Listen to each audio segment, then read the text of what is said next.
drawn from all different kinds of material, as we have seen, are a unit. Somebody put them together as they stand now. From Genesis 1 to the end of Numbers was the creation of a single person. This person created the Bible. And this person intended you and me to think that he was Moses. And he did a really good job. Why? Because you ask any 200 million people who wrote the first 5 books of the Bible, and what are 190 million of them going to tell you? Moses. Yes. So this person was very successful in hiding behind Moses' mantle. This person did it for theological reasons. What caused the creation of Genesis, Exodus, Leviticus, and Numbers? And what is the theology that hides behind these 4 books that causes them to exist? Why do they stand as they now stand? We know that anciently there was a Yahwist and there was an Elohist. But now what caused this person to take the ancient stories of the epic of Israel and tie them together with genealogies and all sorts of temple literature and create these first 4 books? That's the question. What are Genesis, Exodus, Leviticus, and Numbers for? Why were they there in the first place? What did the person who put them together and created them have in mind? What caused him to do it? And when did he do it? When did he live? Was he alone, or was he acting in concert with others? What was his unique viewpoint that he was after? Okay? Now, of course, these are questions we normally would ask before we begin Genesis 1:1. Why don't we discuss this then? There's no way to discuss the theology of Genesis through Numbers until what? Till you've read Genesis through Numbers. Then you can make some comments. Okay?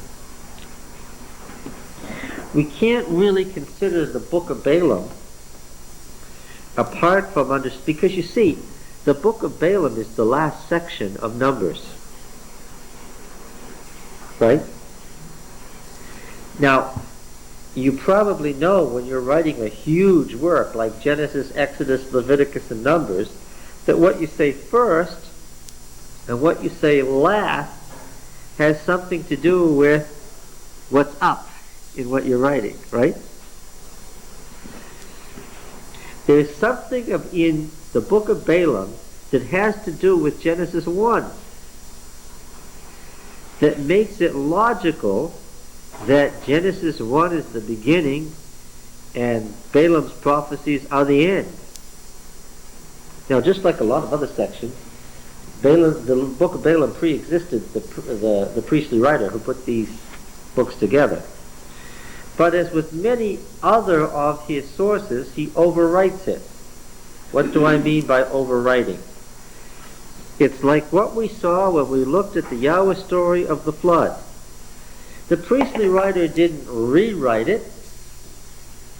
Otherwise, we wouldn't know what the original story looked like. What did he do? He didn't rewrite it. He overwrote it. Meaning what? He added words, sentences, paragraphs, introductions, conclusions that gave the original story what? An entirely new cast, but left the original story there. Why didn't the priestly writer rewrite the original story?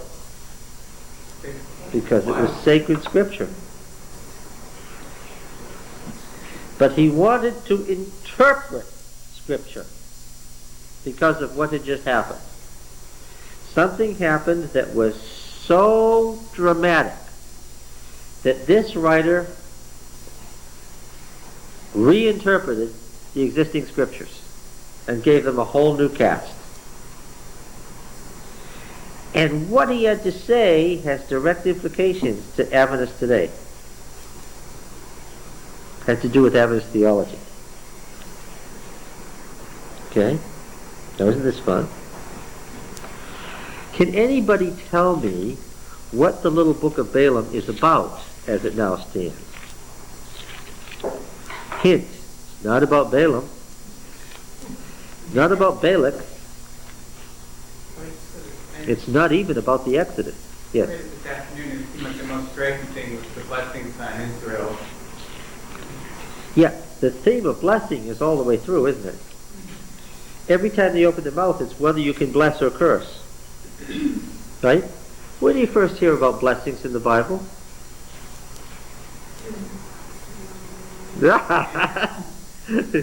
You got it right. You absolutely got the theme correct. The blessings on Israel. It's not exactly on Israel that's the striking part. It builds up to something, but it's the blessing theme. But where do you first get that theme? Now you could make an easy guess and you'd be right.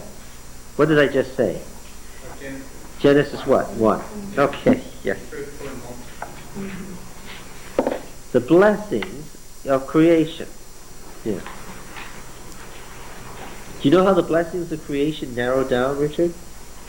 It's the blessings on all creation, right? And then they narrow down to the covenant line, the Sethite line, as opposed to the Cainite line, right? And then they narrow down to Noah and his family. And then they narrow down to just Shem.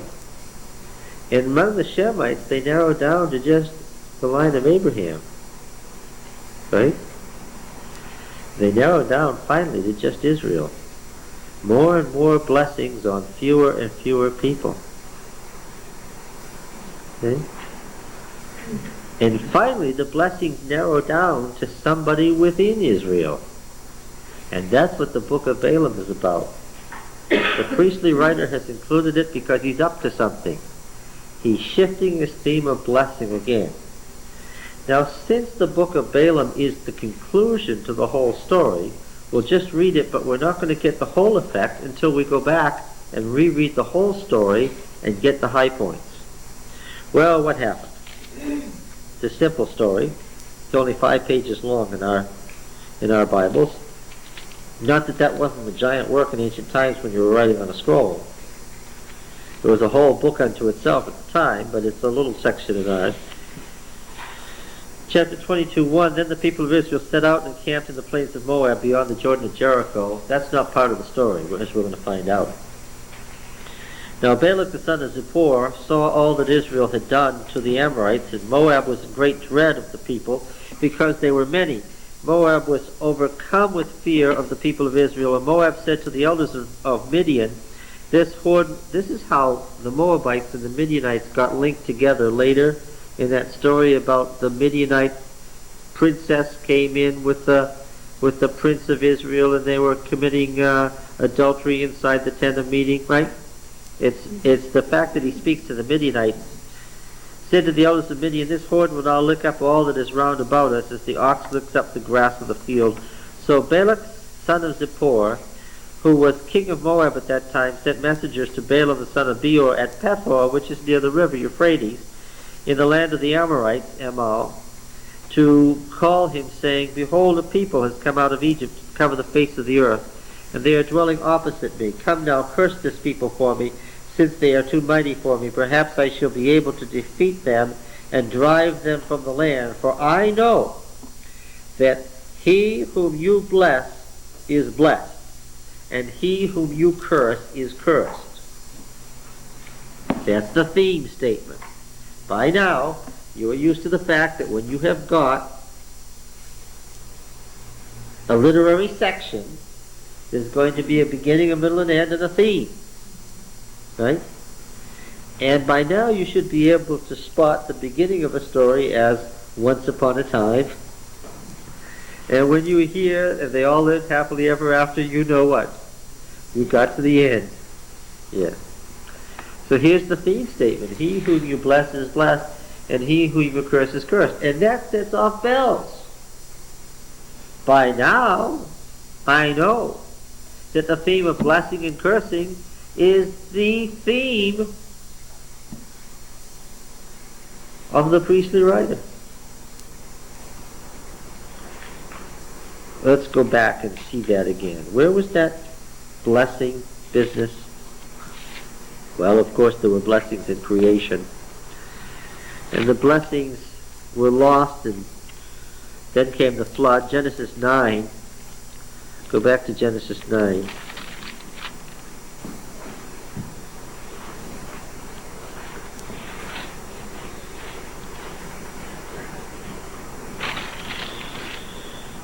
God made a covenant with Noah. Remember that? We're going to follow the priestly writer's covenant theme. Right? Noah is told that the world is going to be destroyed, and he's told in Genesis 6:18, I'll establish my covenant with you and your sons. And when that covenant is made in Genesis 9, this is what it says in verse 25. He said, "Cursed be Canaan, a slave of slaves shall he be to his brothers." And by now you've gotten used to the idea that all the way from Cain the son of Adam to Canaan the son of Ham, we're talking about the Canaanites. The Canaanites are the last day Cain. If you're a Hebrew and you hear the story of Cain and Abel, you know that Israel is Abel, and what? And Cain is what? Is the Canaanite. And you know when you're reading about Shem and Ham, that Shem is Israel, and Ham is the Canaanite, because the priestly writer is writing a polemic against the Canaanites from Genesis 1 on. His creation story is to fight against their creation story. And he never gets very far from his theme. Cursed be Canaan, a slave of slaves shall he be to his brothers. He also said, "Blessed be Yahweh my God by Shem," or the alternate reading, which is what he's really after, "Blessed be Yahweh the God of Shem." You'll notice that, interestingly, this non-Israelite prophet is the prophet of Yahweh. He comes from the old Shemite center, the Amorite capital. "And let Canaan be his slave." So the blessings of the covenant come on Shem, and the curse falls on Ham and his son Canaan. Now we read the table of the nations in Genesis 10, and what do we find in verse 21? 10:21. "To Shem also, the father of all the children of Heber." Shem isn't just anybody. What's his significance? His significance isn't that he's the oldest son of Noah. His significance is what? He's father of the Hebrews. That's what makes him significant. "The elder brother of Japheth's children were born, the sons of Shem, Elam, Asher, Arphaxad, Lud, and Aram." Okay, Elam is the older one, but the sons of Aram, Uz, Hol, Gether, and Mash. Arphaxad became the father of Shelah, and Shelah became the father of Heber. To Heber were born these two sons. The name of the one was Division, for in his days the world was divided. His brother's name was Joktan. And then Joktan becomes the father of all the Semites. Okay? And as we follow through the descendants of Shem in chapter 11, we come to Abraham. Now what does the priestly writer tell us about the blessings in creation that were promised to Shem in the Noah covenant? The blessings in creation narrowed down finally to just Noah, and finally among Noah's sons, Shem, and issued forth in Abraham. Genesis 17 in verse 1. When Abram was 99 years old, Yahweh appeared to Abram and said to him, "I am El Shaddai. Walk before me and be blameless, and I will make my covenant between me and you, and I will multiply you exceedingly." The old promise in creation. Verse 6, "I will make you exceedingly exceedingly fruitful, the father of a multitude of nations, make you exceedingly fruitful, and make nations of you, and kings shall come forth from you. What does the priestly writer say is the issue of Abraham's covenant? Kings that will come from Abraham's line. Kings, friends. Kings. The priestly writer is talking about kings that come from Abraham's line.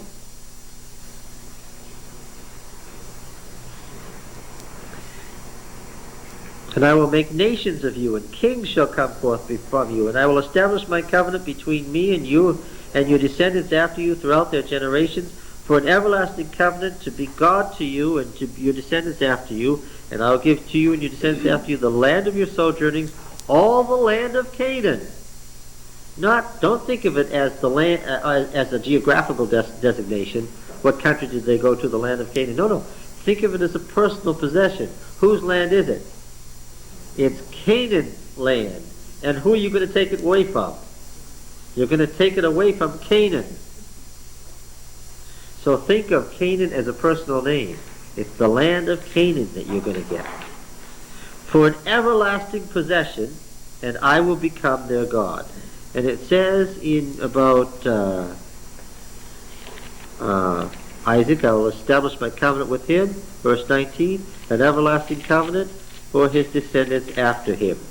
And this story about Isaac is repeated, that he's going to have these special blessings. And notice what it says about Isaac in chapter 27 and verse 29. This is Isaac issuing his accidental blessing to Jacob.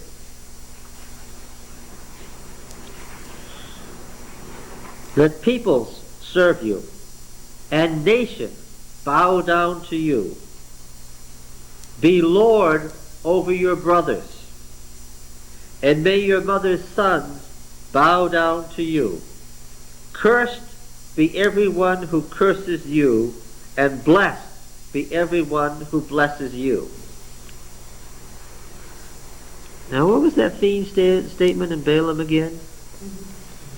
I know that anyone you bless is blessed, and anyone you curse is cursed. The priestly writer is playing tricks. He's telling us a story about Balaam. Sort of.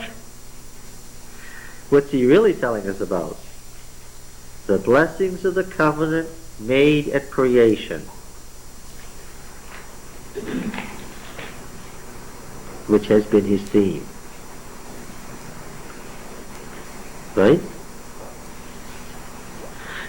And it doesn't go to the Ishmaelites, and it doesn't go to Esau, and finally the blessing is revealed where? Where is the blessing revealed? There's the promise of the blessing to Noah.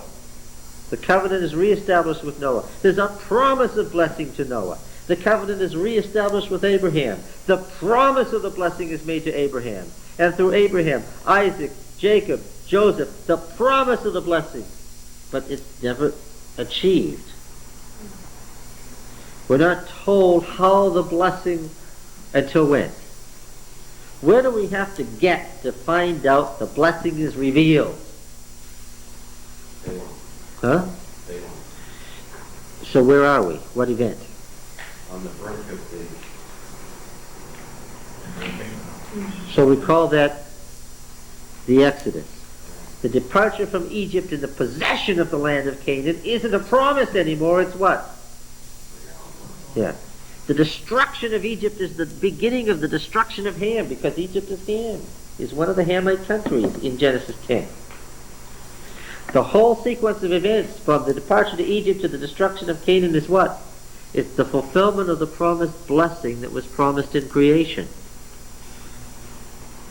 So where's the blessing of the covenant revealed? It's revealed at Sinai, halfway between Egypt and Canaan. Halfway? Exactly halfway, as we're going to see. Because the priestly writer is going to tell us that we're halfway there when we get to Sinai. He is? Well, how is that so? Well, let's see how he structured his books. He has a genealogy in Genesis 5 that we studied at length. And it's a very unusual genealogy. The structure of this genealogy is found nowhere else in any other genealogy that's known.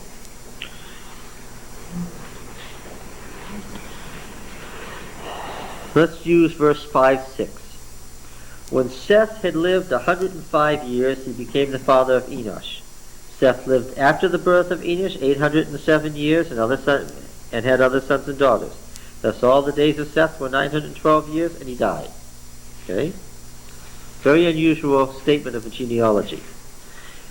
Now, how many generations do we have from Adam to Noah? 10, of course. Verse 32. And Noah was 500 years old. Noah became the father of Shem, Ham, and Japheth. Now that's not the whole genealogy statement for each person. Go back to Enosh. Let's not do Enosh. Let's do Kenan, verse 9. When Enosh lived 90 years, he became the father of Kenan. And then it continues. Enosh lived after the birth of Kenan so many years. That's the form. Here in this verse, what's missing? What? And we had the other children and so forth. The rest of it is missing. It's cut right in the middle. Is the rest of it anywhere?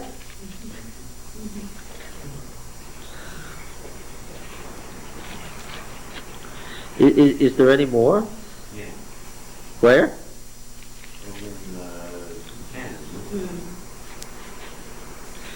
No. 10 is the Table of Nations, which he has used. It's actually chapter 11 and verse 10.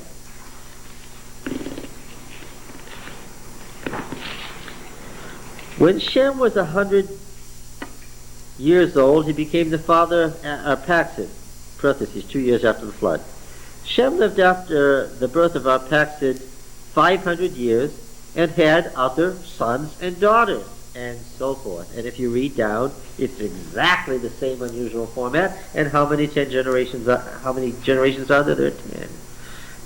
Why did he cut it in the middle? Why did our author cut the genealogy in the middle? And he had rewritten the flood story, as we already saw, with an introduction and conclusion and how many scenes? 7. No, it was a chiasm. You got this. You did that right. How many was it? It was 5 up and 5 down. She wrote the flood scene with 10 panels. He overwrote the old Yahwist flood story. And he kept adding numbers. The priestly writer loves genealogies. He loves structure. He loves time. He's a priest. They keep records of time in temples. Instead of 40 days, it's 110 days, and then it's 117 days. And the fact that those are the different numbers of days between certain feasts in the ancient temple structure, he's using the festal calendar. And he tells you that the flood conformed to the calendar of the temple. You like that, huh? And then the liberal critic comes along and says,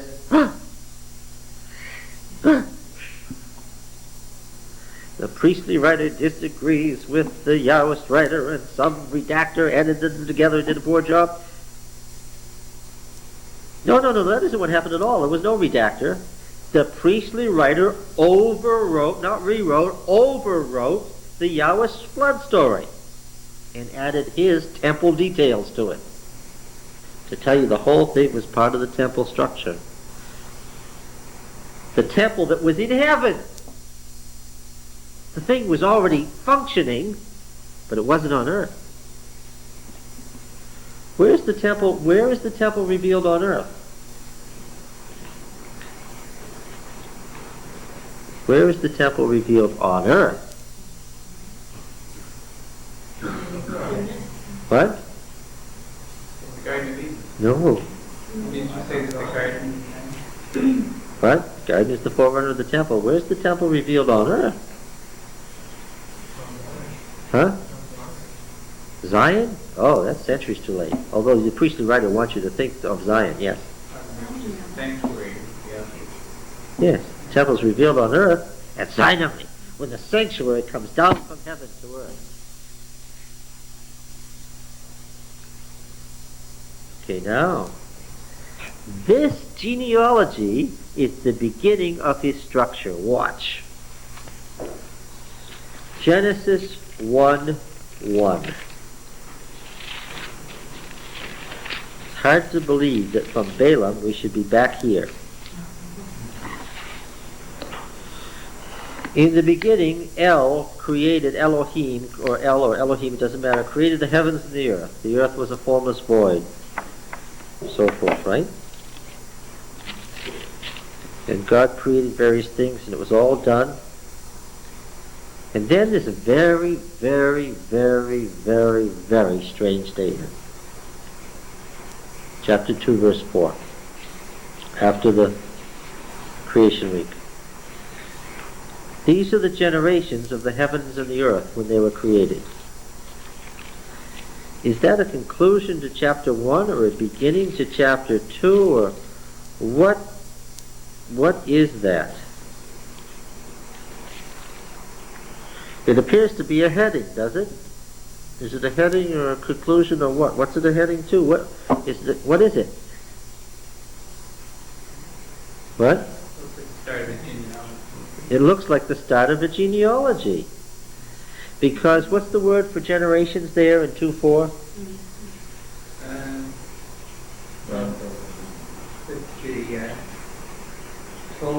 Toledo, right, Toledo. Generation Toledo means that these are the genealogy.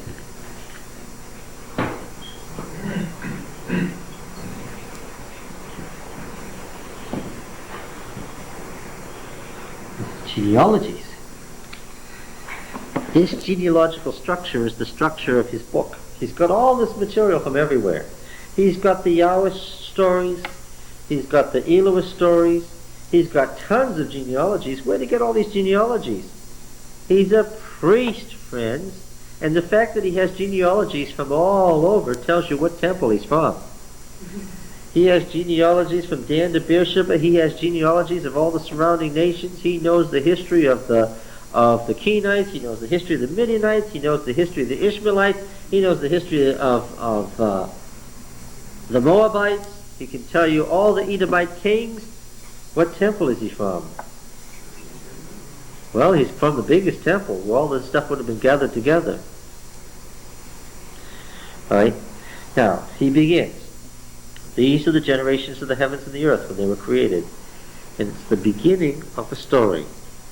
Because Genesis 1 isn't the beginning of the story, it's the prologue to what? It's the prologue to what? What, Cliff? How far does that go? Not 5. This is the prologue to the priestly work. Genesis, Exodus, Leviticus, and Numbers. Chapter 1 is the prologue to the whole deal. So where does the book proper, Genesis, begin? 2:4. This is the beginning of the story. There were certain blessings that were inherent in creation in the way Elohim created the universe. And I'm going to tell you about those.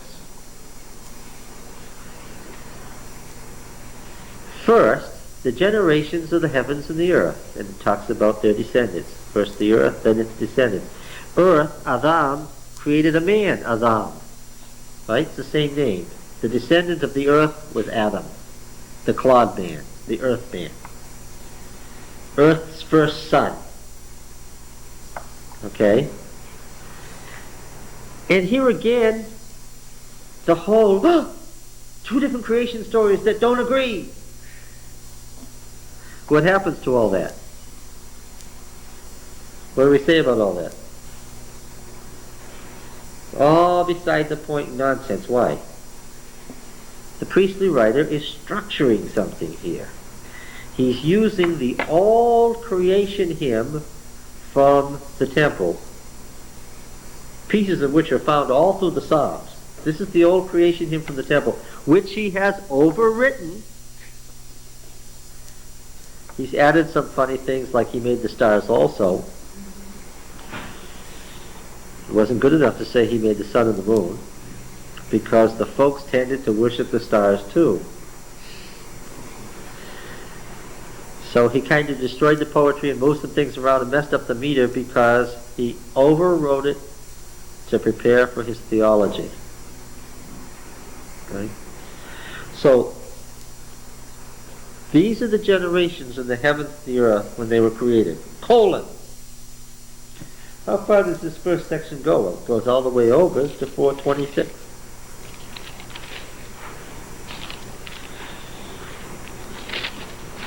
We get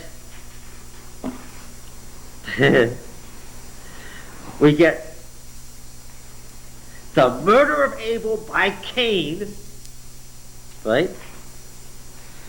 The limitless vengeance of the Cainite line. That's the point of Lamech's statement, verse 23. You have to watch out for those Canaanites. Lamech said to his wives, Ada and Zillah, hear my voice, you wives of Lamech, hearken to what I say. I've slain a man for wounding me, a young man for striking me. If Cain is avenged sevenfold, truly Lamech 77-fold. Limitless vengeance. You see, what is the normal number pattern throughout the Bible? We saw it in Amos last week. For 3 transgressions and for 4. What is it? Every single time you find this pattern in the Bible, it's X and X plus 1, except here. The normal pattern of parallelism, and this is true in every parallel structure in the extra biblical text. The normal pattern for numbers is X and X plus 1. So what should it say? If Cain is avenged sevenfold, Lamech will be avenged eightfold. What's the point of saying 77-fold? What? These people conduct endless, limitless vengeance. And therefore what? You can never trust them. The only thing you can do with them is what? Is destroy them. Because if you don't, what? They'll kill you. Abel's mistake was what? Abel's mistake, the priestly writer says, is that when Cain, the father of the Canaanites, said, let's go out into the field, what? He went with him. What should he have done? What should he have done, according to the priestly author? Instead of going with him, he should have killed him. Okay? Now then, what happens? Where else in the Bible is 7 times 7? Yeah. Only one other place? Yes, in the answer Jesus gave. Limitless, yes. Limitless. Yes, that he would have chosen that verse. Yeah. And everybody would have known that Jesus was punning on Lamech's statement of endless vengeance. Now, what happens here in chapter 5? Verse 1. What do you got there for a word? Same way. Yes, the same one. And we're going to find it always is the same one. This is the book of the generations of Adam.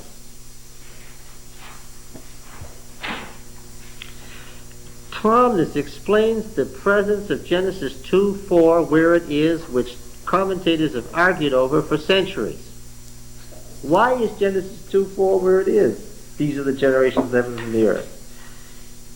People have argued about that for centuries. It's the structure of the priest's material that he's putting into order, following his theme.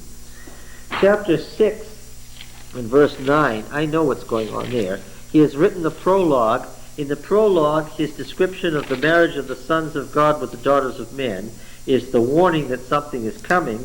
And these are the generations of Noah, introduces the story of Noah, the flood, the sons, the covenant, the blessings, Right? That's his next section.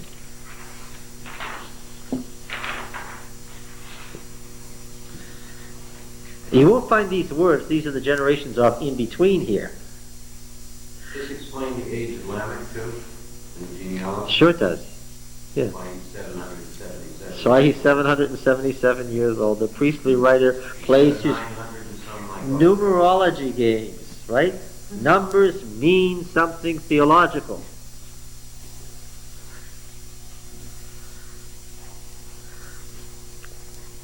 Now then, where do we go next? Well, we've gone all the way through the flood story and we get to the blessings on Shem.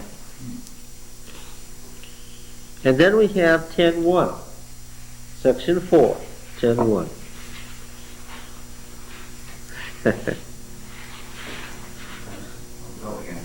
Yes. So, we read all the way through these books. These are the generations of the sons of Noah. And that goes right through the curse on Babel for building the tower. And then in 11:10, section 5, we've already seen this. These are the generations of Shem. And then we could go quickly down the 10 generations from Shem, right? And we have in verse 27, now these are the generations of Terah, Terah, the father of Abraham. We're going too fast, stop me. And so that's going to carry us all the way through the Abraham story. All the ancient stories that the priestly writer has inherited about Abraham, he is going to include in this section, except that he overwrites them. He adds genealogies, he adds time sequences, he adds numbers, he adds theological words. He inserts into sentences. He separates paragraphs for theological reasons. He even adds 2 stories of his own, written entirely in priestly language, entirely drawn from what we see in Leviticus. He adds chapter 17, his explanation of the covenant with Abraham.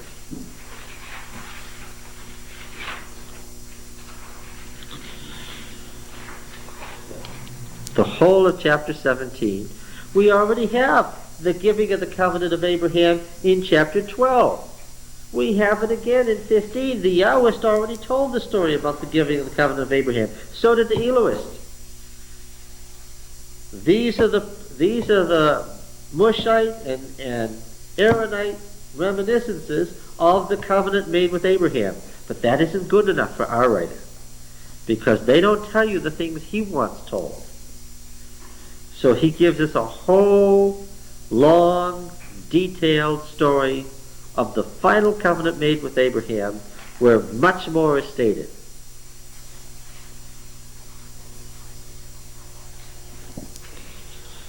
All right? And oddly enough, in this great amount of material he's putting in Genesis, he writes one other story. The story of the cave of Machpelah, because it's the first legal ownership of the land of Canaan. And that's important to him. All right, now, we're all the way in section 6, all the way over to 25. We're still talking about Abraham. Even the death of Sarah in 23, with the purchase of the cave of Machpelah, all in legal terms drawn from the temple ritual, the purchase of the cave of Machpelah, 24, the marriage of Isaac. This is why, since he's imposing on it, this is why we have some oddities in the text. When does Isaac die? Does he die when Jacob leaves, or does he die years later after Jacob's come back? It's because the priestly writer is imposing a structure that wasn't there in the stories that we get some oddities. Now 25:11. And then in chapter 25, verse 12, we have the beginning of section 7. These are the generations of the Toledo, the genealogies of Ishmael. These are the genealogies of Ishmael. And then we have, all he has here is a genealogy, Ela Shemot, these are the names, genealogy. And there's a number of these are the names, genealogies that he has included. He clearly has access to lots of genealogies. And then he begins immediately, having taken care of Ishmael, because he wants to break Ishmael off of the covenant line. He moves immediately in section 8, verse 19. These are the genealogies of Isaac.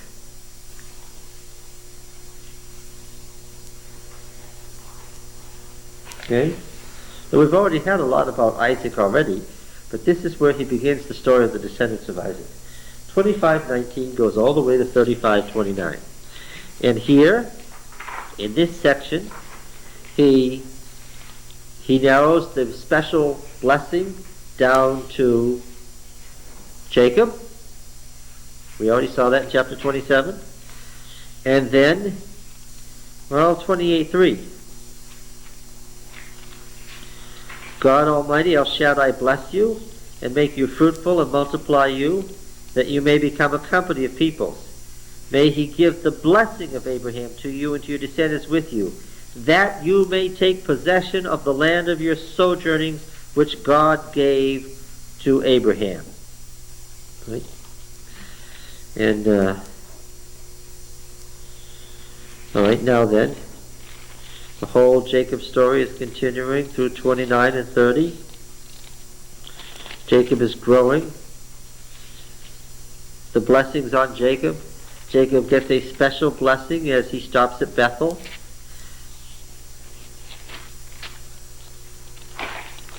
He comes to meet, in 32, he comes to meet Esau. And what was it that he said to the divine being, Peniel, the face of God? What was it that he said to him? The divine being said, let me go, the day is breaking. And he said, what? I won't let you go unless you bless me. The priestly writer is following his theme.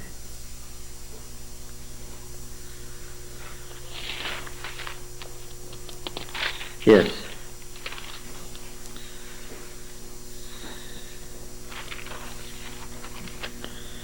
He returned to Bethel, and the blessing is confirmed in the Bethel temple. The priestly writer has to explain away the Bethel temple. It was the source of the great blessing on Jacob. The reason Bethel became a curse was what? The priestly writer has to explain how Bethel, the great site of the covenant blessing on Jacob, became a curse. The reason was what? The calf. The calf that Aaron made, the calf that Jeroboam made, was where? At Bethel. 35:11. And God said to him, I am El Shaddai. Be fruitful and multiply. A nation and a company of nations shall come from you, and kings shall spring from you. I know when the priestly writer wrote. I know when he wrote. Why? He keeps... During the monarchy. Must be during the monarchy. Why? That just refers to one of the blessings that was evident in creation is what? The possession of the land and the kings that will rule the world. Does this have anything to do with Balaam? What was it Balaam said over there at the end? What was Balaam's last blessing? The one that the book of Balaam is really about. What was his last blessing?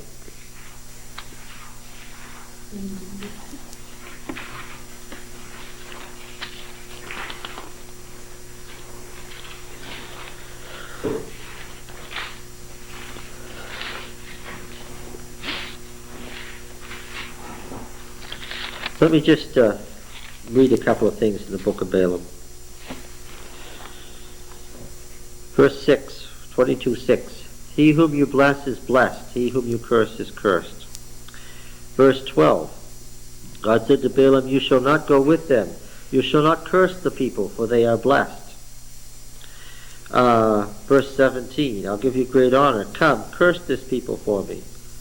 Verse 20. Only what I bid you, you shall do. We'll discuss the whole matter of the angel of the Lord later. Verse 22:38. Have I now any power at all to speak anything? The word that God puts in my mouth, I must speak. Whatever he shows me, I will tell you. And what is it here? Verse 7, let's read this oracle. From Aram, Balak has brought me, the king of Moab, from the eastern mountains. Come, curse Jacob for me, and come, denounce Israel. See the parallelism? How can I curse whom God has not cursed? How can I denounce whom Yahweh has not denounced? For from the top of the mountains I see him, from the hills I behold him. Lo, a people dwelling alone and not reckoning itself among the nations. Who can count the dust of Jacob, or number the fourth part of Israel? Let me die the death of the righteous, and let my end be like his. Balak said to Balaam, what have you done to me? I took you to curse my enemies, and behold, you've done nothing but bless them. And he answered, must I not take heed to speak what Yahweh puts in my mouth? And so they go and they attempt another curse. Come to another place. You'll see only the nearest of them. Curse them for me there. Verse 18, and Balaam took up his discourse and said, rise, Balak, and hear. Hearken to me, O son of Zippor. God is not man that he should lie, or the son of man that he should repent. He's not going to change the blessing just by going to a different place. Has he said, and will he not do it? Or has he spoken, and will he not fulfill it? Behold, I received a command to bless. He has blessed, and I cannot revoke it. He has not beheld misfortune in Jacob, nor has he seen trouble in Israel. Yahweh their God is with them, and the shout of a king is among them. God brings them out of Egypt. They have, as it were, the horns of the wild ox. For there is no enchantment against Jacob. It's a direct slap against the Baal religion, against the Canaanite, the worship of the demons, the enchantments of all what we would call Satanism. There is no enchantment against Jacob and no divination against Israel. Now it shall be said of Jacob and Israel, what has God wrought? Behold, a people, as a lioness it rises up, and as a lion it lifts itself. It does not lie down till it devours the prey and drinks the blood of the slain. What's that? Declare a reference to what? What will Israel do?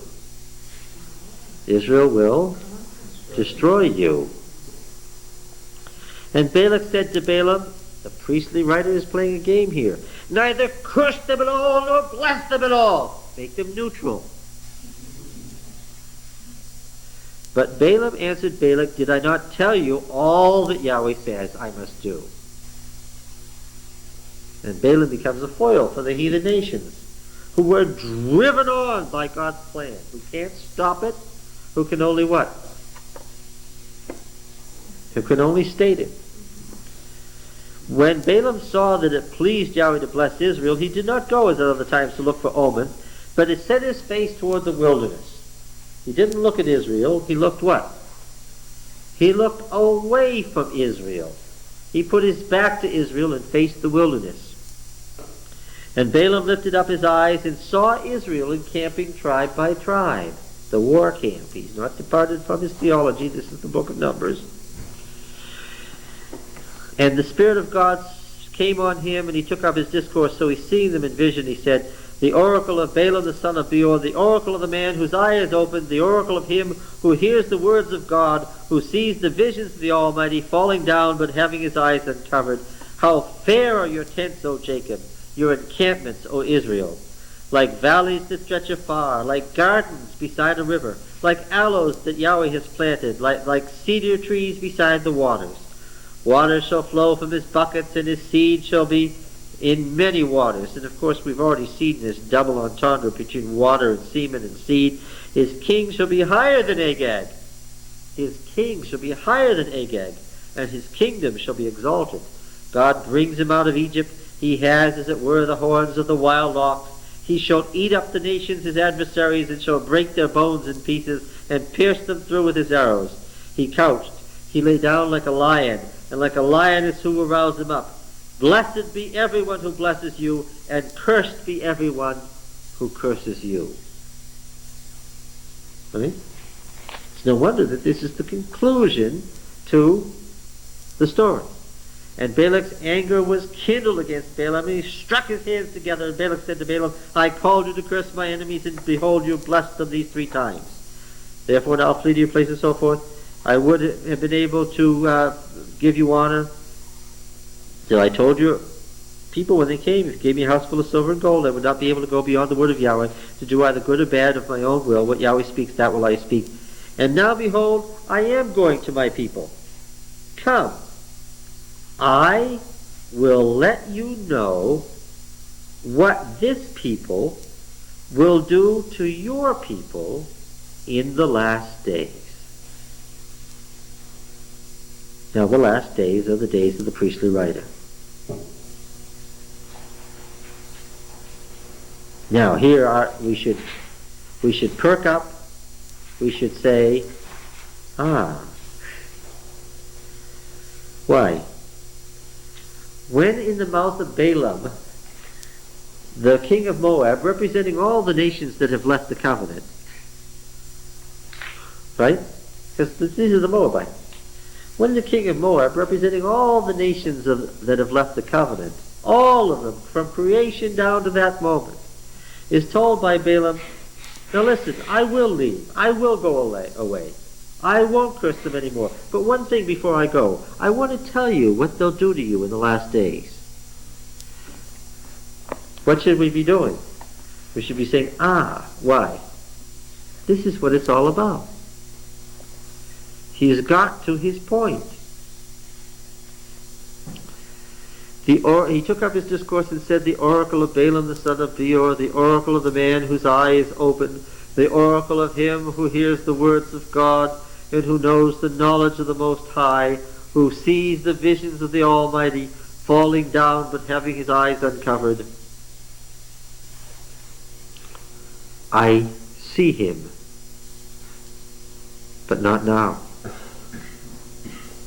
I behold him, but not near. The time of the Exodus, you see. I see him, but not now. I behold him, but not nigh. A star shall come forth out of Jacob. A scepter shall rise out of Israel. A king. A king. A king is coming out of Israel. Is the monarchy near at hand at this time? No, it's far off.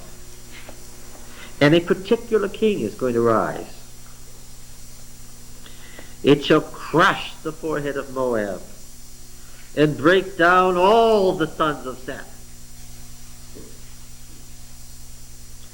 Edom shall be dispossessed, part of the covenant line. Seir also, his enemies, shall be dispossessed, while Israel does valiantly. By Jacob shall dominion be exercised, and the survivors of the fortresses be destroyed.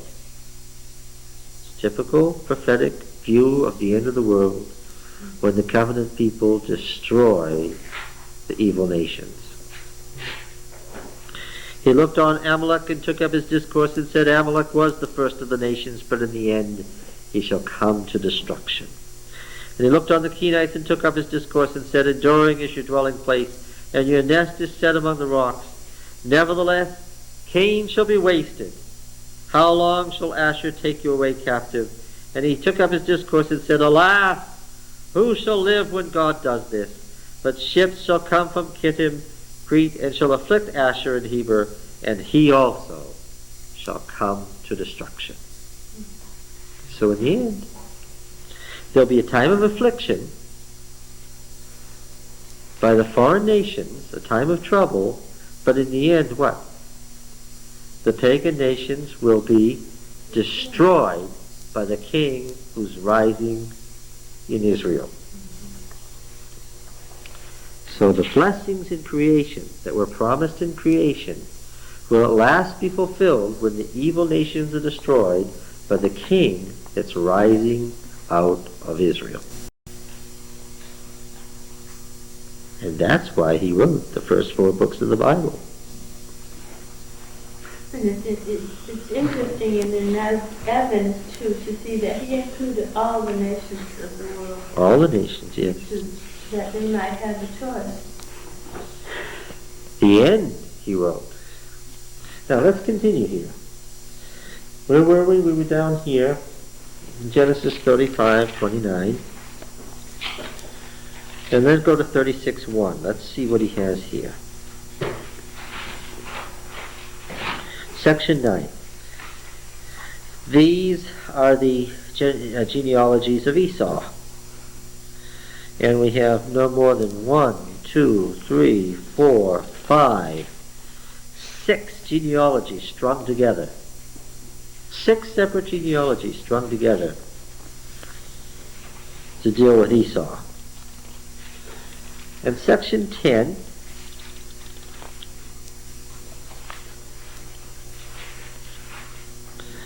some poor fool later has written verse 1, not understanding what the priestly writer was about. Verse 2 is the beginning. This is the genealogy of the family of Jacob. And this takes us all the way through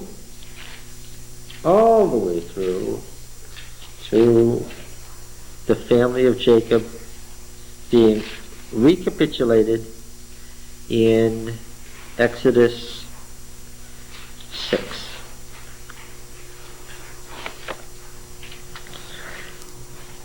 Then he rewrites the flood stories, and now he's off on a different tangent.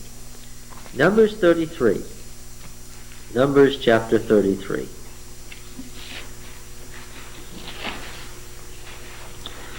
Do you remember the famous 40 stations of the Exodus? Numbers 33? Oh, if you count them in your Bible one by one, if you actually sit there and count them, you're going to find 42. That's because one of them is repeated twice and one of them is a textual error, a conflation. Why should there be 40 stations to the Exodus? 40 years. Yeah. Now, we know where our priest got his divisions for Genesis. He got them from a book of genealogies. Right? He had a book of genealogies in front of him, and he split up that genealogies, and he made the book of Exodus. Okay? Genesis. Did I say Exodus? Our priest made the book of Genesis by taking a book of genealogies and splitting it up and taking all this enormous amount of material he had and putting it in order under those headings. What? Yes. Now, we know where he got his divisions of the Exodus.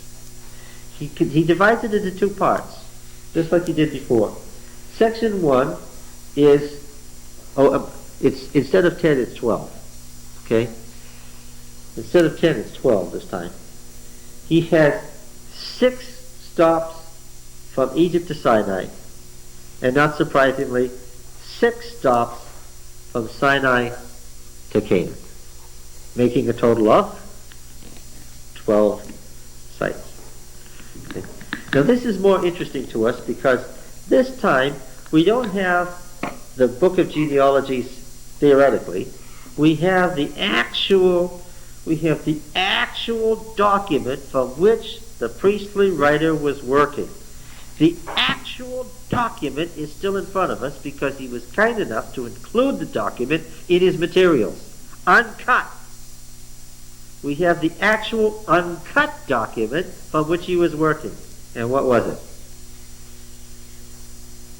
None other than the 40 stations of the Exodus in Numbers 33.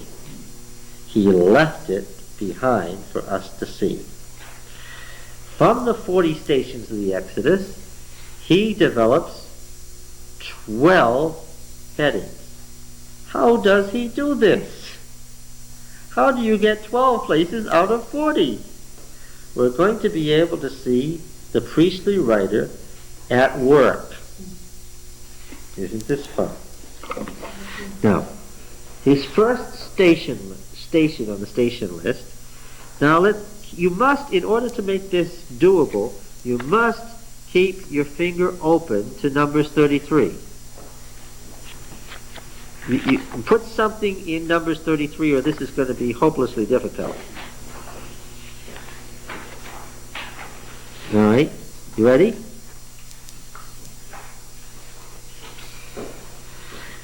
The key is that he follows a formula, just as he did in Exodus. Unfortunately, we've already seen in Exodus that sometimes they translated this word toledos different ways.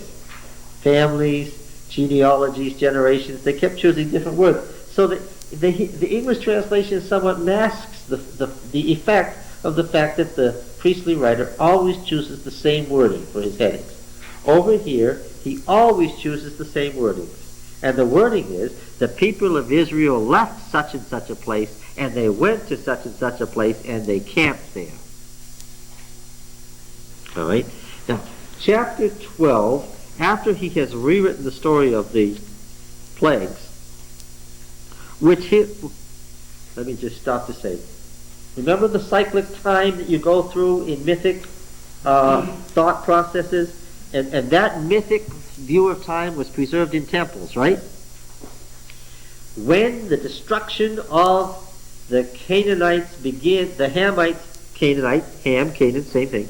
When the destruction of the Hamites begins with the plagues on Egypt, that is the beginning of the process, and what else is it?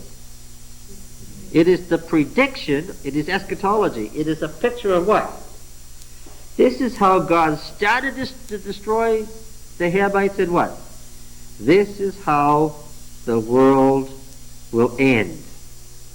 So if you understand the priestly writer's view of time and what's going to happen, as you read the plagues on Egypt, what are you reading?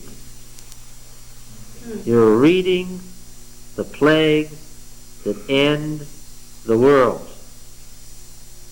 And now if you read those plagues again with that in mind, you'll see that he's talking about the end of the world.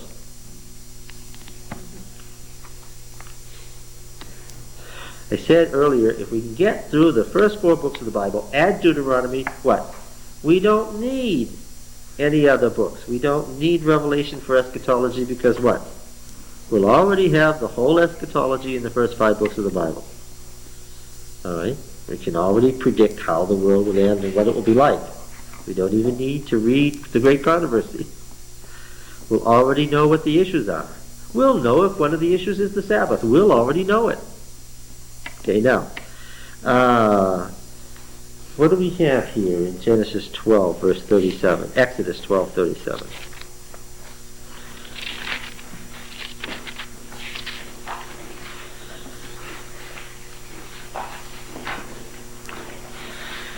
The people of Israel set out from Ramses and came to Succoth, to booths. The 600,000 men on foot is right from the census in Numbers 1. I think he's nothing if he's not consistent, besides women and children. Section 2.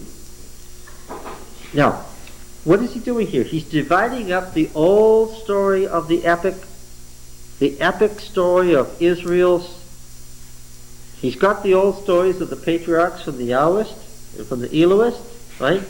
He's got the old stories of the Exodus from the Yahwist and the Elohist, and he's clumped them together, and he's separating them into distinct units. Okay? And that's the narrative that we've been studying, the narrative parts. The narrative parts are already there, but he's overwriting them. And then he says in verse 13, 20, and they set out from Succoth and encamped at Etham on the edge of the wilderness. Right? All right, and then they went from Pihahiroth between Migdol in front of Baal Zaphon. Let's go back to Numbers 33. Numbers 33.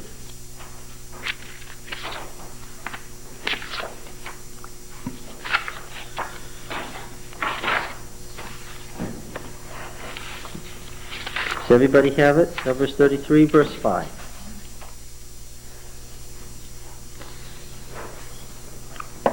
Verse 1.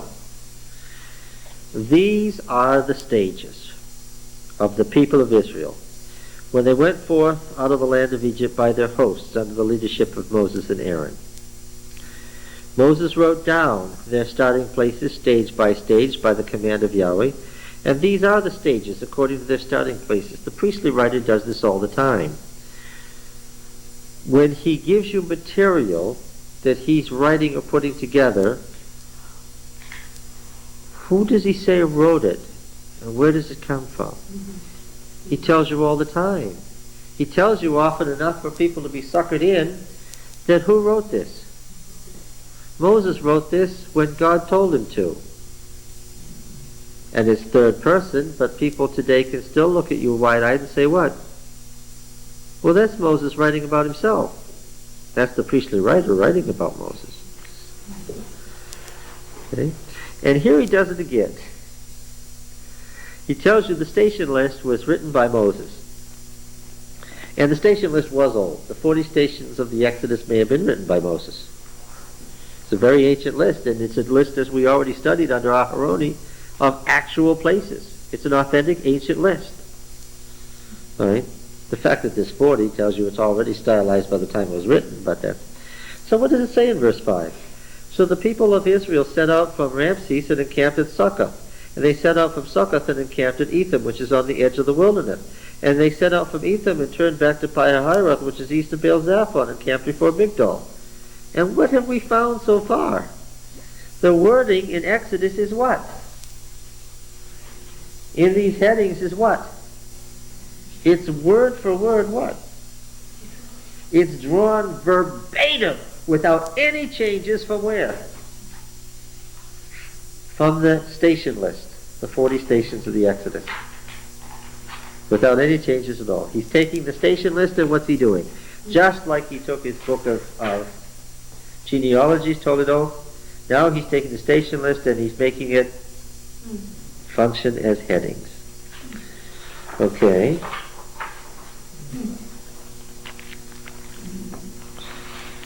Now what's the next one? Chapter 14, verse 2 we read. Tell the people of Israel, turn back and camp in front of Pi-hahiroth between Migdol and the sea in front of Baal-Zaphon, and camp over against it by the sea. Using his key term, not going to have to do encamp as his catchword. And that goes all the way through the Song of the Sea in 15.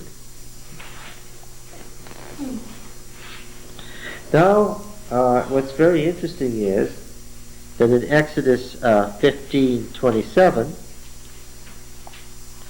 then they came to Elim, where there were 12 springs of water and 70 palm trees, and they encamped there by the water. Let's see what it says in Exodus, Numbers 33, verse 8. And they set out from Pi-hahiroth, it's Pi-hahiroth in Genesis, Exodus, and passed through the midst of the sea into the wilderness, and they went a 3 days' journey in the wilderness of Etham, and encamped at Marah is a later addition because they did not encamp at Marah. They didn't encamp at Marah because there was no water there. And they set out from Marah, and they came to Elim. And Elim there were 12 springs of water and 70 palm trees, unlike Marah, and they encamped there. And then they set out from Elim. This business about the Reed Sea is the doublet. There's absolutely no mention of the Reed Sea. It's absolutely incorrect. That whole sentence is wrong. Been noticed as wrong by scholars for centuries. Verse 10, and encamped by the Reed Sea, and they set out from the Reed Sea, is absolutely to be struck out as not correct. And they encamped, verse 11, in the wilderness of Sin. They set out from the wilderness of Sin and camped in Dophka, set out from Dophka and encamped at Alush, and they set out from Alush and encamped at Rephidim, where there was no water for the people to drink, and they set out from Rephidim and encamped in the wilderness of Sinai. Verse 15.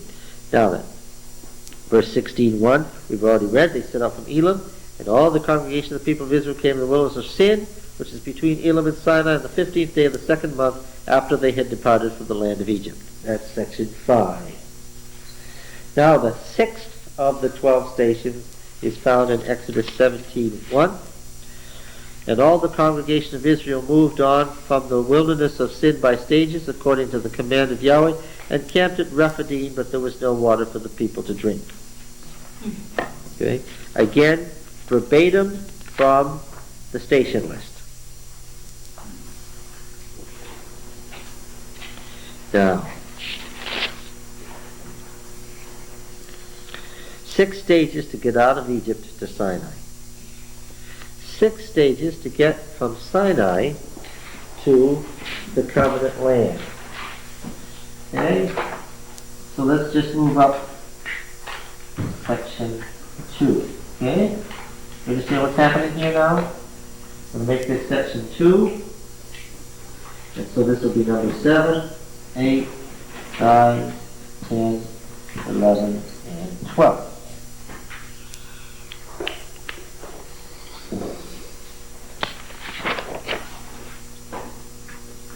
Exodus 19:1 to Numbers 10:10.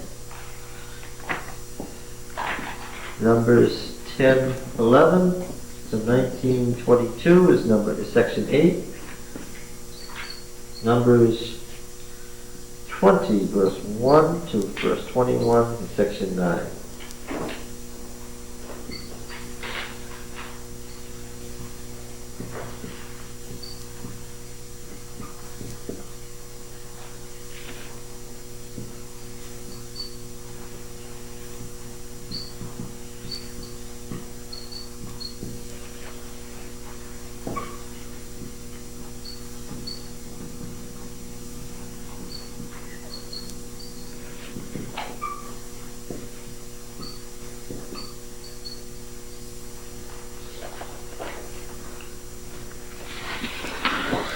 Now, here's where it gets interesting.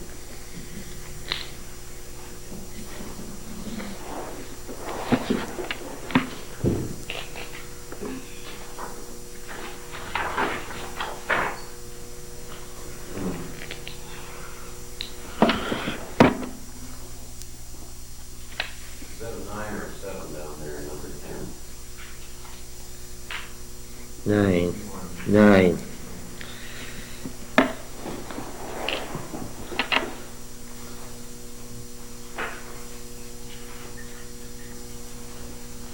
At the end, there's a Deuteronomy 34. And Deuteronomy 34. Somebody sliced off the priestly writer's hand and put it at the end of the book of Deuteronomy when Deuteronomy was appended to the Tetrateuch. The Tetrateuch, that's what we're studying. The theology of the Tetrateuch. An old term, obviously meaning the first 4 books. 19:1. Everybody finished with this? I don't want to go on till you've got it down.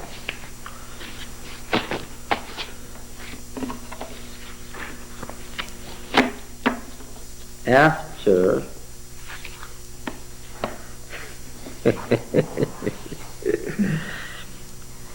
after the Blooms have taught me how to do my manuscripts fast on computer, then we'll turn the handwritten manuscript into something we can hand out. You'll have all this. On the 3rd new moon after the people of Israel had gone forth out of the land of Egypt, on that day they came into the wilderness of Sinai. New moons being temple stuff. And when they set out from Rephidim and came into the wilderness of Sinai, they encamped in the wilderness. Israel encamped there before the mountain, using his... Now, this heading. They set out from such and such a place and came and encamped at such and such a place, drawn from Numbers 33, does not appear again until after the blowing of the 2 trumpets in Numbers 10. In Numbers 10 verse 11, turn over to it. Numbers 10 verse 11.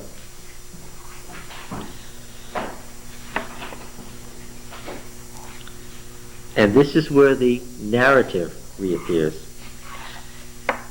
In the 2nd year, Numbers 10:11, Numbers 10 verse 11, in the 2nd year, in the 2nd month, on the 20th day of the month, the cloud was taken up from over the tabernacle of the testimony, And the people of Israel set out by stages from the wilderness of Sinai, and the cloud encamped in the wilderness of Paran. And that's how he got 12 places out of 40. Because when he has a whole bunch of names, and they're all in the same area, what does he say? Instead of saying Israel encamped here and here and here and here and here and here, in his heading he says what? They encamped in the wilderness of.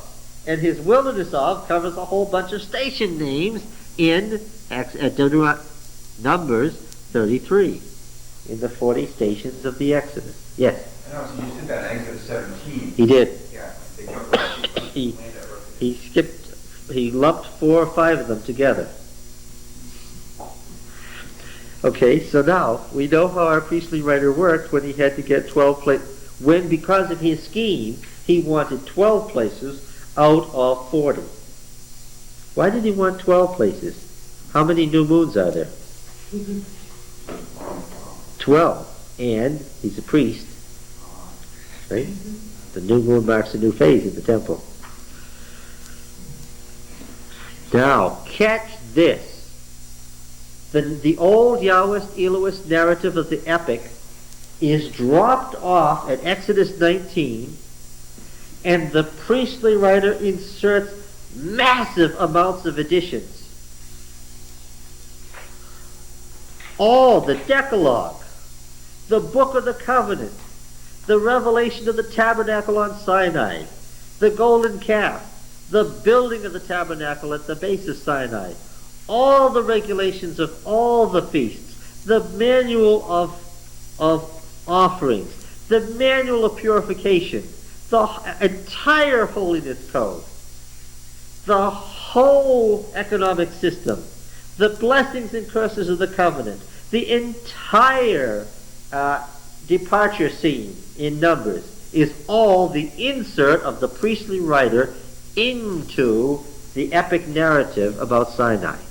This whole, he's been supplementing all along, right? But when he gets to Sinai, his supplementation becomes massive. Okay? And this starts at 20 verse 1? This starts at 20 verse 1? What starts at 21? His insertion, massive insertion? No, it starts even sooner than that. He's already using priestly language and adding to the story in chapter 19. There's already a bunch of technical terms that the Yahwist never uses in his narratives that wouldn't even fit the Yahwist narratives. Priestly language about what you do in the temple, because this is a theophany in a temple. Now, each new moon is a new phase in the 12 new moons of the entire history of the world, right? Because each year is the cycle, and the temple is the entire history of the world. Okay? Yeah, it's just a priestly view of how time is divided up. And of course, they do go through, when they come to the Day of Atonement, though, they do begin over again, anew. Yes, that's because they divide the 12 up into 2 sets of 7. It's a happy coincidence that there are 12 tribes, is what it is. 12. Yeah. And if you don't get 12 tribes, what do? Yeah, I get 2 sons, so you've still got 12 tribes. Yeah. Now, this tells something about the priestly writer's view of what was important. He's not just telling the story of the creation of the patriarchs or of the Exodus. When he gets to Sinai, it goes on and on and on and on. Why? He's telling us that something happened at Sinai that has to do with his theme of blessings and curses, that has to do with the end of the world and the whole history of the world. Something happened at Sinai that was new. Okay? And this is why he rewrites the story of the manna in Exodus 16. Let's go back to Genesis 1. I said he overwrote the old creation hymn of the temple. You'll notice, if you count them out, there's 8 sequences in Genesis 1. Try it any way you want to. Even a novice, not even working very hard, will find out that there's 8 divisions. 7 days and 8 divisions. The reason is because our priestly writer stopped to say something additional about the Sabbath. 2:1. Oh yes, it says, be fruitful and multiply and fill the earth and subdue it and have dominion over it.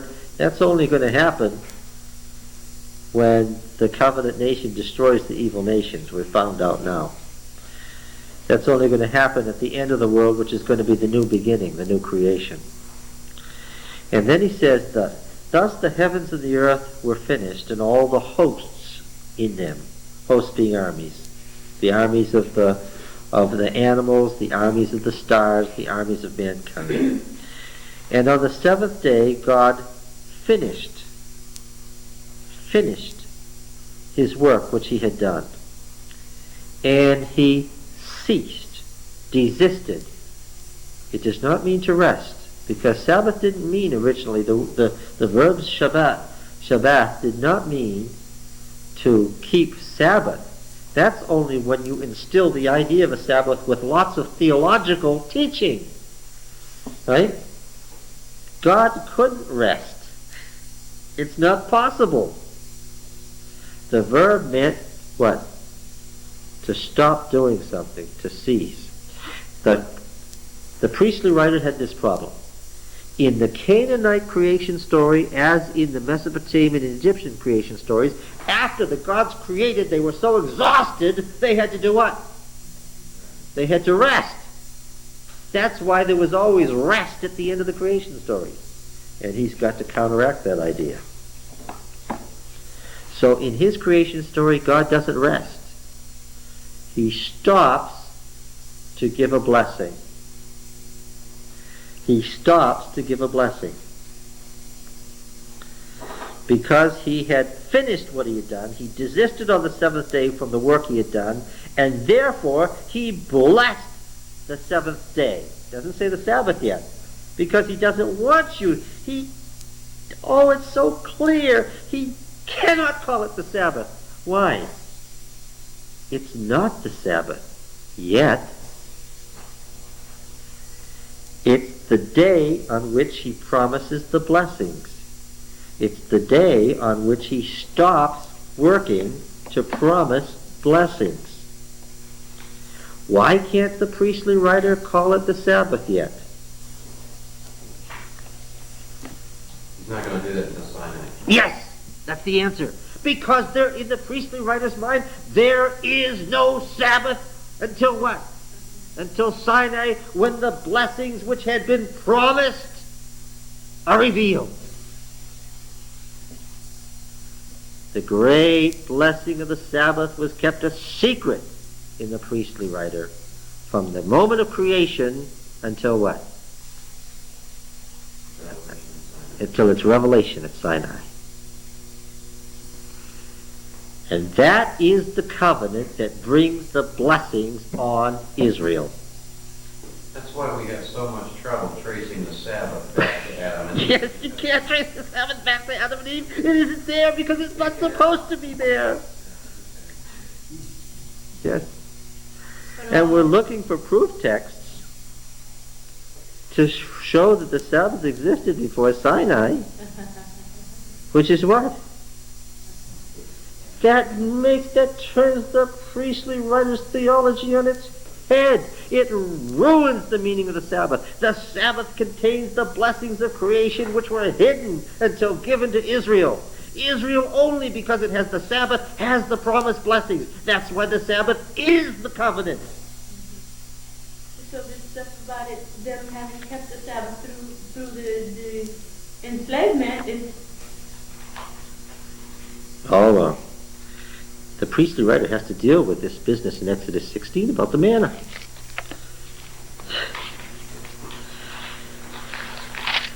Because the Yahweh seem to be saying that Yahweh has stopped the manna.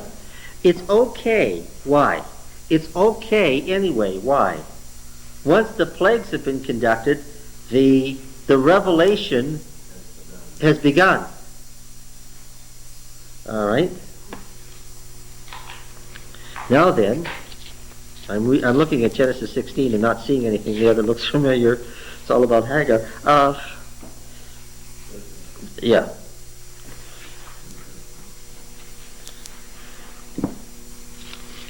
All right. 16 is now. Yeah. Exodus 16.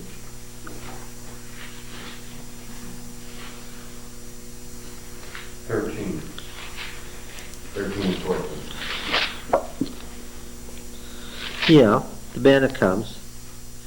Then verse 16, this is what Yahweh's commanded, gather of it.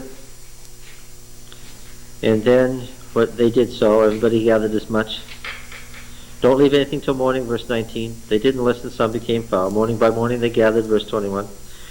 Verse 22, on the sixth day they gathered twice as much bread, 2 omers apiece.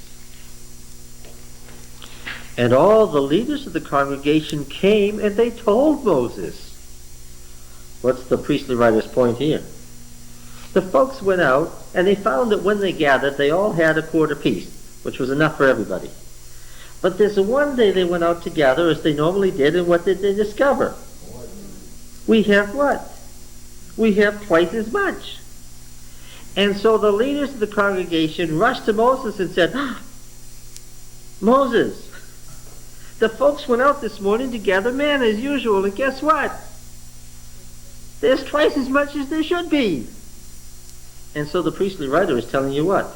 That the Sabbath does or does not exist before Sinai. Did or did not? Did not, because what? When they got their 2 homers, what? They went to Moses and said, there's 2. And Moses said, this is what Yahweh has commanded.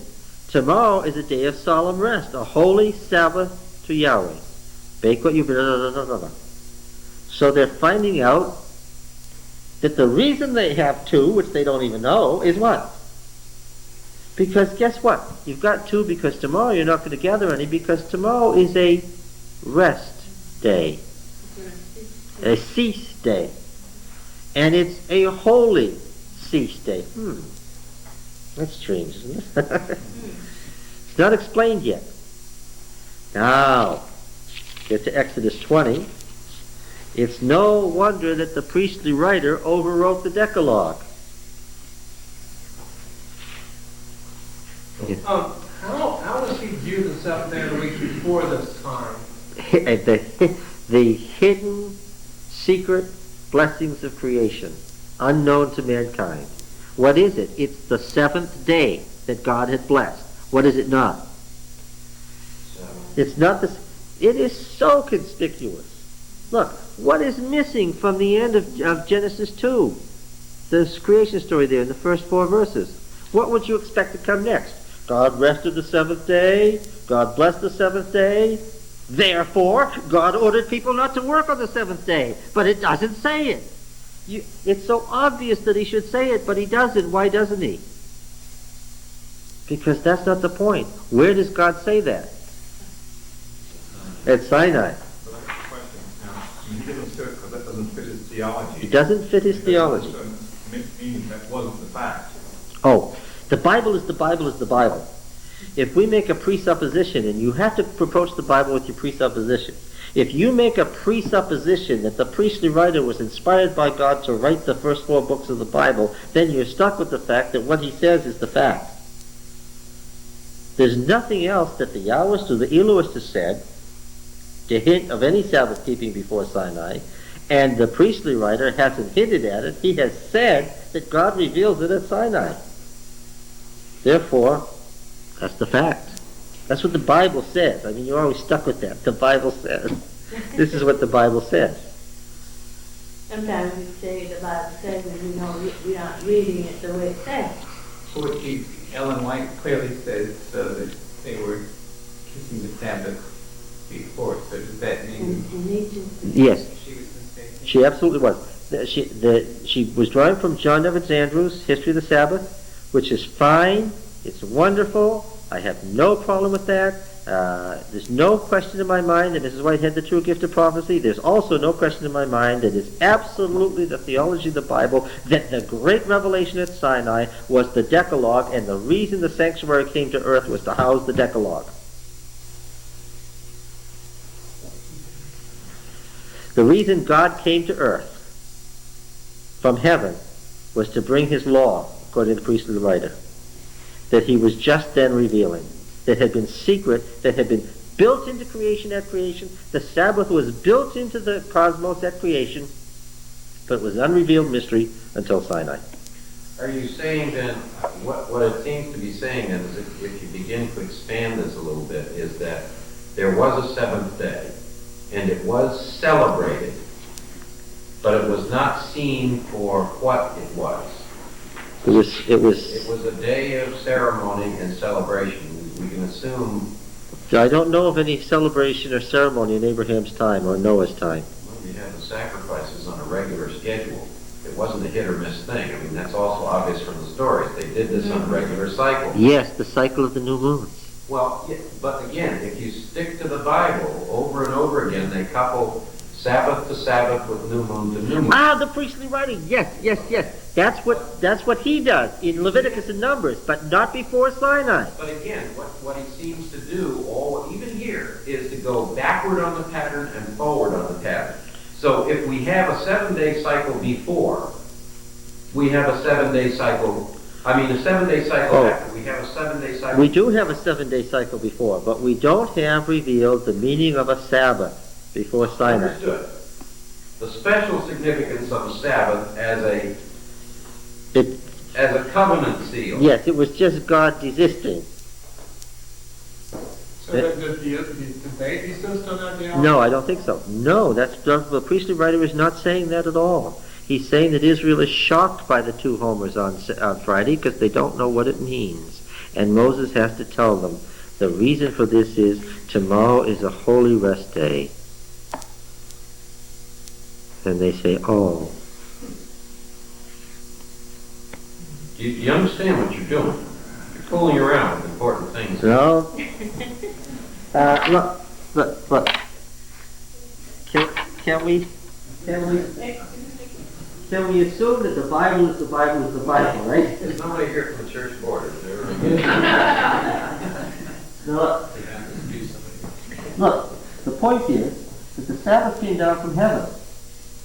It was the sign of the true covenant. It was the unrevealed mystery that made possible the blessings on Israel.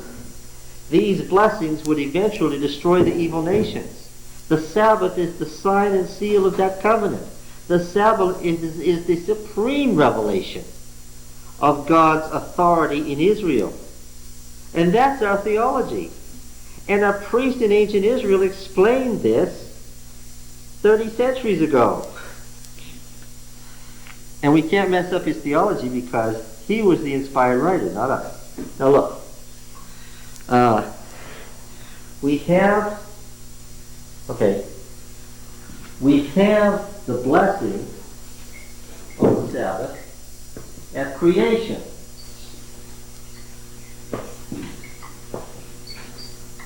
We do not have the priestly writer giving any command. We have the command at Sinai. That means this is a revelation. Okay? Now look. How does he explain the Sabbath in Exodus 20 in the Decalogue?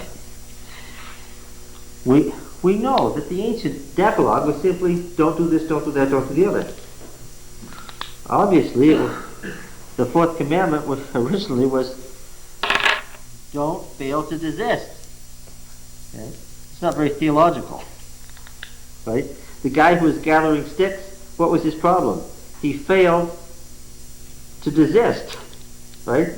He just didn't stop when he was supposed to. That's not very theological. What does it say here? It says something quite different from that. It says, remember the Sabbath day. That's very theological. That has a whole theology behind it. Doesn't it? Right? That's not a new commandment. That's not the original form. That's what? I can't say remember the Sabbath day to the heathen in central New Guinea, right? Why? Has no theological content at all. What do I have to start with? Don't work. Desist. Right? That was the original commandment. Desist. Now, remember the Sabbath day is after the Sabbath theology is all highly developed, isn't it? Remember the Sabbath day to keep it holy. Whole ideas and mountains of conceptions of holiness are involved here. Right? But Six. don't you think they were also introduced to it though back in Egypt, even though they might not have been? No, I do not think They that. wanted to go for and they were accused of wanting to just. No, a feast 3 days into the wilderness is not the Sabbath. You must get this part No, clear. that's not what I mean. But the idea was beginning. It was beginning to form. Well, they had feast days. They had feast days. Okay. Yes, they had covenant days. But now, remember the Sabbath day to keep it holy. 6 days you shall labor and do all your work. But the seventh day, where do we get the seventh day term from? Genesis, from the creation story. The seventh day is a Sabbath. A what? Is a Sabbath to Yahweh your God. In it you shall not do any work, you or your son or your daughter, your manservant or your maidservant, or your cattle, or your sojourner who is within your gates. Look, this is the longest commandment. The priestly writer is very clear. Why is he supplementing this one longer than any of the others? Why is he droning on about this one? Why has he expanded this one longer than any of the others? Why? Because this is the most important one. He's telling Israel, what this means is no work at all for what? How many? This may be hard for Israel to believe, but what? Even your slaves, even the animals, even the sojourner from the foreign nations. Why? Because in 6 days Yahweh made heaven and earth, the sea, and all that is in them, and rested the seventh day. Therefore Yahweh blessed the Sabbath day and hallowed it. Now it's become a command. Look, here's how it goes. First we had Elohim. Right? The blessings of creation. Possibilities. Hidden possibilities. Could become a blessing or a curse. Who does Elohim become? Yahweh. Yo. El Shaddai. El Shaddai. The Elohim of creation becomes El Shaddai of the patriarchal covenant. God Almighty.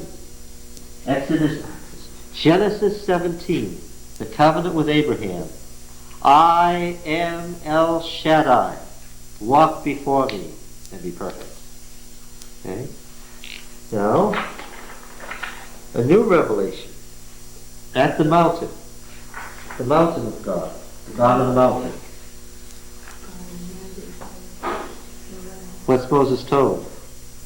I am El Shaddai, and go tell my people that Yahweh has met you. This is my name forever, and how I'm to be remembered for all generations.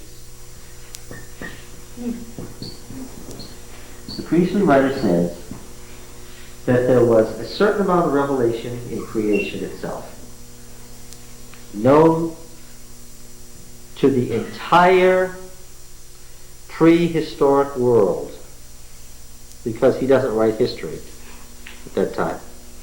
The entire prehistoric world had a certain amount of revelation built into creation that they should have known. But then El Shaddai came and made a special covenant with the patriarchs, beginning with Noah,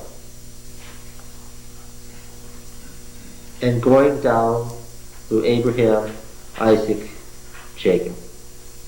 And then Yahweh came and made another covenant where the full truth was revealed. And where is this truth revealed? Look at his list, and where does he supplement? As far as the priestly writer is concerned, how much revelation did God make at Sinai? He gave the Ten Commandments. He gave the whole covenant book in Exodus 24 following, right? He gave the whole revelation of the heavenly temple, Exodus 25 to 32. He suffered through their breach of covenant, Exodus 33 and 34. He reinstituted the covenant and gave the whole revelation of the temple on earth. The temple in heaven is mirrored by the temple on earth in Exodus. The temple in heaven is 25 to 31. The temple on earth is 35 to 40. They're an exact duplicate of each other. He gave all of the stuff in the manual of offerings, all of the stuff in the manual of purification, all of the stuff in the holiness code. And read the heading. It says, God said to Moses at Sinai, doesn't it? That's how he heads it all. This is what Yahweh said to Moses at Sinai. He gave all of the stuff about the entire way that the economic system was to be conducted. He gave the entire covenant promise of blessings and curses, and he gave the entire order for setting up the warfare against the heathen nations contained in Numbers 1 to 10. And all of that was the revelation made at Sinai. That whole massive amount of material. That's what came at Sinai. Okay? What? Shimon was telling us that the author of Genesis presupposed all of the sanctuary system and all of that. He presupposed the time sequences, including 7 days. He didn't presuppose the revelation of the Sabbath and its meaning. Okay? Now then, is there much about the Sabbath following this? Oh, and why is this so important to him? And the other long commandment about idolatry. Why are idols and Sabbath keeping so very important to the priestly writer? Who is he fighting against? The Canaanites, who had no... Oh, the sad truth is that the Canaanites had the week. 6 days followed by a 7th day of rest. Except it wasn't exactly rest for the Canaanites. Right? When the Canaanites had a day with nothing to do, they filled it with something to do according to their understanding of religion and according to their mythology. Can you picture what the Sabbath was like? Yeah. Now then. Yes, they rose up to play.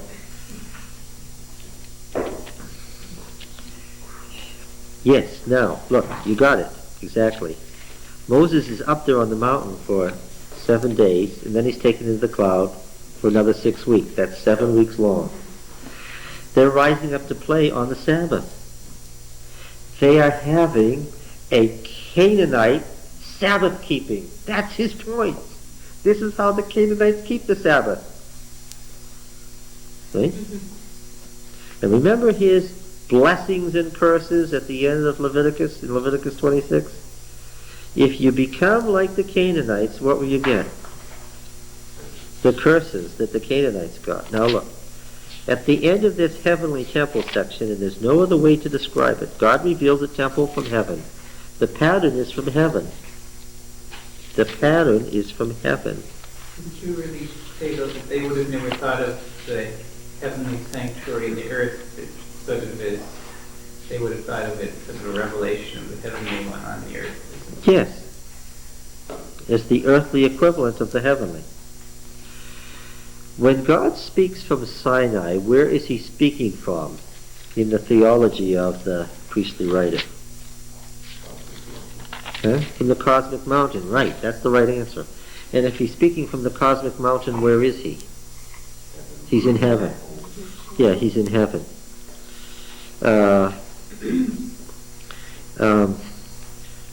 Exodus 20, verse 21.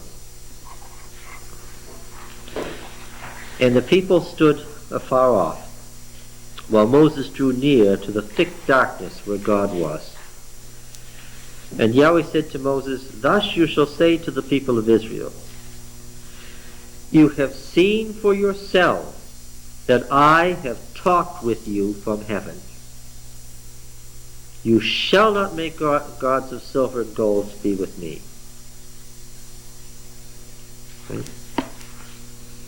You've seen for yourselves that I have talked with you from heaven. When Moses goes up to the top of the mountain, where has he gone? He's gone to heaven. And there's no earthly equivalent yet. There is not yet an earthly equivalent. But when he went to heaven, what did he go to heaven to get?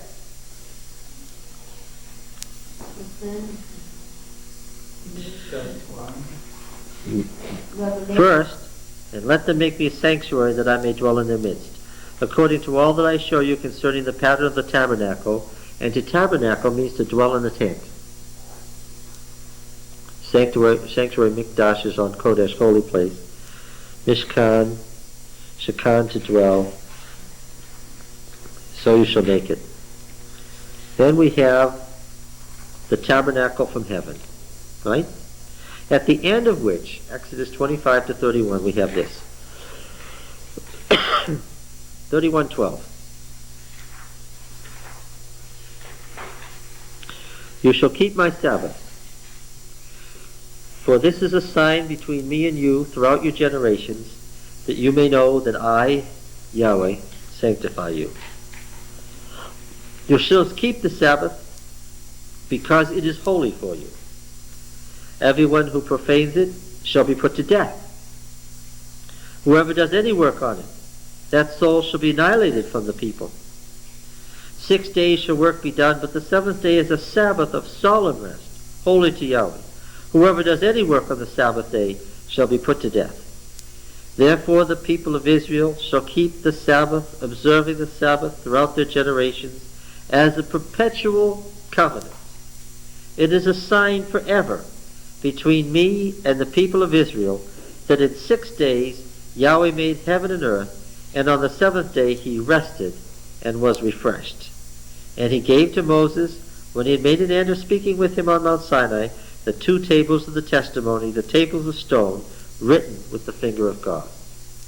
Now what is the tent of meeting in Canaanite mythology? It's the tent of revelation, where man meets the divine beings. Okay. The sanctuary is the revelatory tent that comes from heaven and is the earthly equivalent of the heavenly temple. It comes down to earth, and it brings with it what? It is really there bringing with it what? Well, it is the cosmic mountain, yes. It brings the cosmic mountain down to earth so that Israel can dwell on the cosmic mountain, and housed at its center is what? Yes, what? What is the presence of God? It's not the bright light, it's not the cloud. What is the presence of God? See if you can think like the... What? The covenant. What is that? What is the covenant par excellence in the priestly writer's mind? The 10 Commandments, the center of which is the Sabbath. The covenant, the tabernacle is there to house the 10 Commandments. That's what it's there for. When the 10 Commandments are in there, what's in there? God is in there. That's all you need to say God's presence is there. And how do you know that God's presence is there? Because Israel does what? It keeps the 10 Commandments. That's how you know that God is there. And what's the result going to be? Israel will get the blessings. And what will happen to the heathen nations? Israel will destroy the heathen nations. They will get the curses. Unless, of course, Israel should do something. What is that? Exodus 26.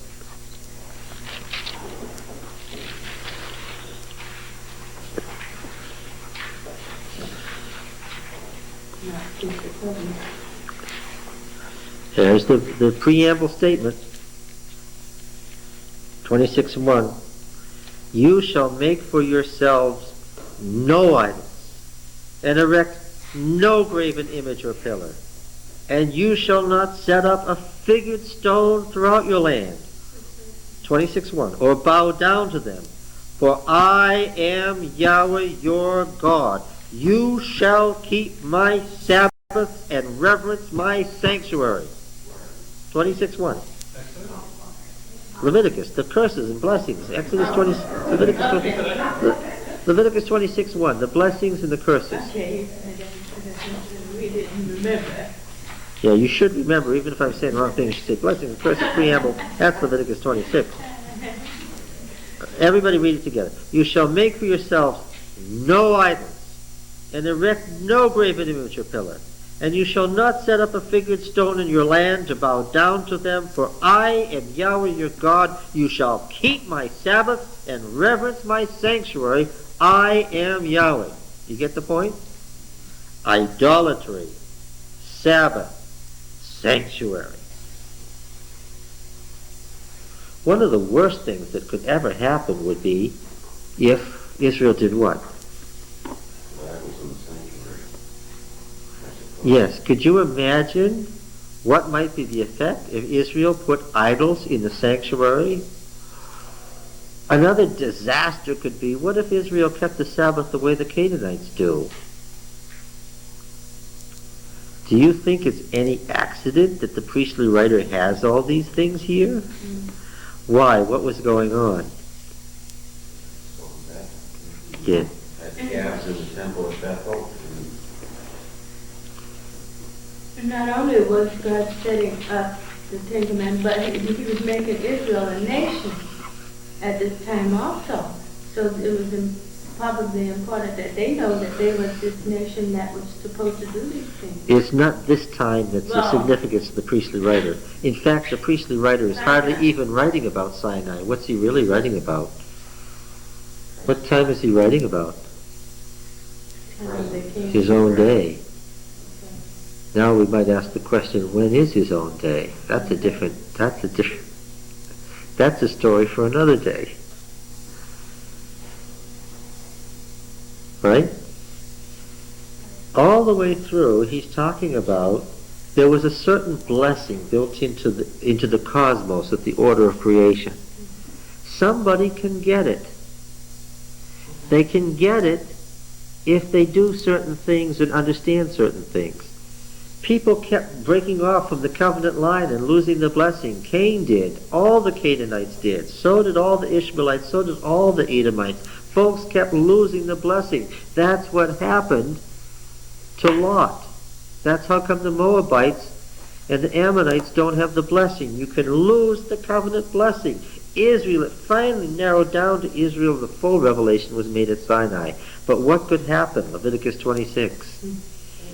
You could lose it all and what? End up where? Where could you end up? Scattered among the nations with all the covenant curses. What if you didn't keep the Sabbaths and did follow idolatry? What would happen? You'd end up like the nations, waiting for the destruction that the nations are going to receive from Yahweh's hand. It's no wonder after the exile those became the two big issues and the never again theme. Well, let's think about this. Before Judah was destroyed, what happened? Israel, the bigger, richer, more powerful of the two kingdoms, the wealthier and more arrogant of the two kingdoms, what? Was destroyed and went into exile. And when the bigger, richer, more powerful, more arrogant of the two kingdoms went into exile, something that all Hebrews everywhere, no matter which kingdom they were part of, something that all people who believed they were descendants of Abraham believed could not happen.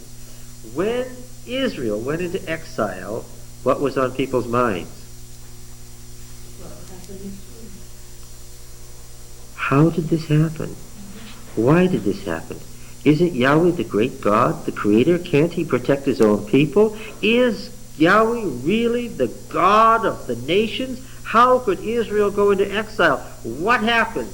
And a wise man then would step into the breach and what? A wise man would tell you why.